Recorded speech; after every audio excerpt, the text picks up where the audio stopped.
Hey everyone, welcome back. Okay, so let's look at the definition of Masterstroke together. So as per Google, it goes, an outstandingly skillful and opportune act, a very clever move. Indeed, Palantir just played a masterstroke. Before we go in the video, let me tell you some background. So I was at the airport last week, my first plane ride since the pandemic for a business conference, and I see a notification, Palantir for Builders.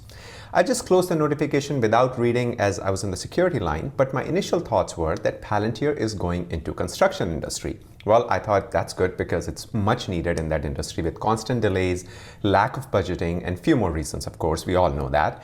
And I'm sure some of you also thought the same thing when reading just the headline.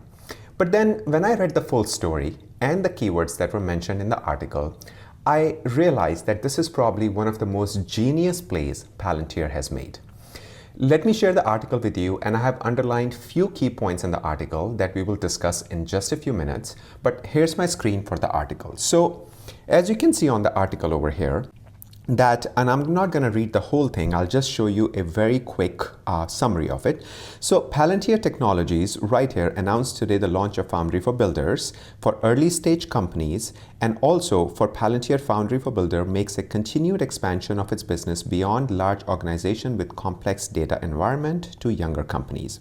Along with that, the Palantir Foundry platform transforms the way organizations operate, and it is designed to scale, pay attention, with increasing complexity. Next, under Foundry for Builders, Palantir will sell Foundry to startup under subscription model, very important, and we'll discuss.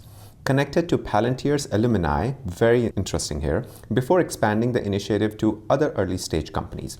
And these are the different sectors that they are going. Healthcare to robotics to software and fintech. So these are the companies that they are basically right now supporting.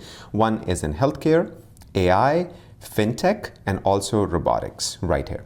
Then the next important point I want to bring your attention to is that Palantir Foundry is offered as fully managed SaaS, very important, and provides an end-to-end platform that spans from cloud hosting and data integration to flexible analytics. Okay, so as you can see that this article, of course, is a big article. You should go and read the article for sure, but these are the few important points. And I'm pretty sure that when you are reading this article, nothing in particular stands out. Okay, and they are just providing Foundry for startups, fine. But just hang on and let me discuss the underlying items and show you how Palantir just played a masterstroke. So number one thing for early stage company is when building a company, the first thing any company needs is capital, agree, and IT support. Palantir is offering that, and I'll explain in just one more second.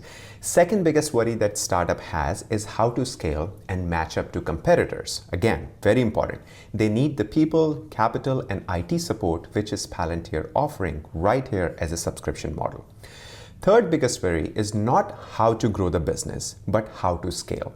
Trust me, I have been on the road myself, and I can tell you from first-hand experience, the sleepless nights are not on how to acquire clients or customers, but how to service them once they sign up. Palantir is solving that problem for startups because Foundry's scalability. Number four, how to manage things like employees, sales, IT system, and build company culture. Palantir is solving that with the help of fully managed SaaS platform. Managing is a huge task. Now I'm going to share my screen and show you some numbers that will blow your mind on Palantir's approach to all these problems. But before, need a favor, please hit the like button so we can reach out to more Palantir lovers, and don't forget to subscribe so you get notified for future videos. Okay, here's my screen. So as you can see, what I'm going to show you now, this is a list of global industries that are startups, or globally how many different industries are in a startup phase. Pay attention to the industries in this chart and take a look at the industries mentioned in Palantir's press release. Okay, so as you can see, number one is fintech, healthcare, artificial intelligence, fintech, and software right here, all of it. Okay, now if you look at the article over here, you can see healthcare, AI, fintech, and robotics or software. So as you can see that Palantir looks like read the same article, and they are approaching all the hot startups.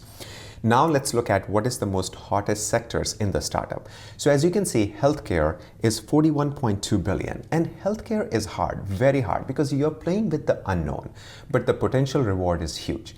Palantir is addressing that. Second is transportation right here. That's a very because of the EVs and everything. And I've done a whole video where I talked about how Palantir is going to enter this autonomous ride hailing because of the data and how they connect the data. And that comes under transportation. So they are already addressing that.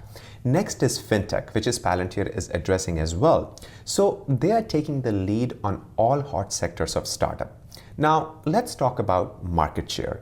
On your screen, I'm going to now show you the top 10 countries by number of startups. So as you can see, US is number one right here. There are about 65,703 startups that happens every year. And this data was from 2019. Now, as you can see that Palantir is starting the program with its alumni network. Brilliant. No high pressure sales, and they will get to learn so much from their friends. The reason is simple, and it's right here. Startups are risky and hard, and Palantir is a business, so they cannot just open their gate to anyone.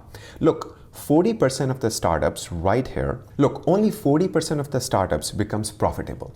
And main reason is market need. That is why startups fail, is because market need. They don't know if the product is needed in the market or not, run out of cash and not the right team. And then competition and pricing and cost issues is the last two. So look what Palantir has done. They have selected the industry that has a huge demand and potential. Healthcare, AI, different in fintech, it's huge demand. They're offering the product to their friends so they know the team. And they know that cash is always tight. That is why they're offering the platform on subscription.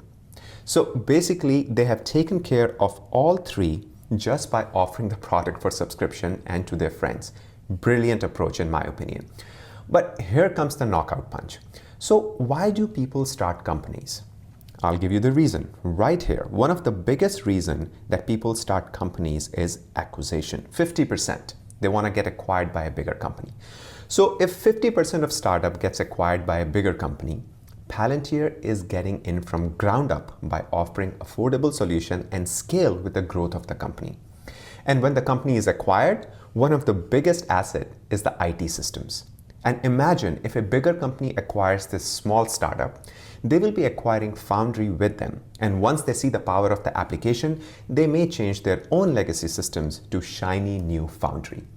So Palantir just entered a new class, and I feel with their SaaS subscription, which is software as a service, and their adoption of startup is going to give a whole new meaning and make their product much more approachable. And that is one of the reasons I really like and admire this company, because they are not only working with companies like Boeing or multi-billion-dollar industries, but they're actually working with the startups, working with companies from ground up, because they know that if they have to acquire that market share, if they have to acquire that adoption, they need to think of everyone, not just big companies for more profits or more margins. I hope I was able to provide you some value. If you get anything out of the video, please smash the like button. Consider subscribing for future videos.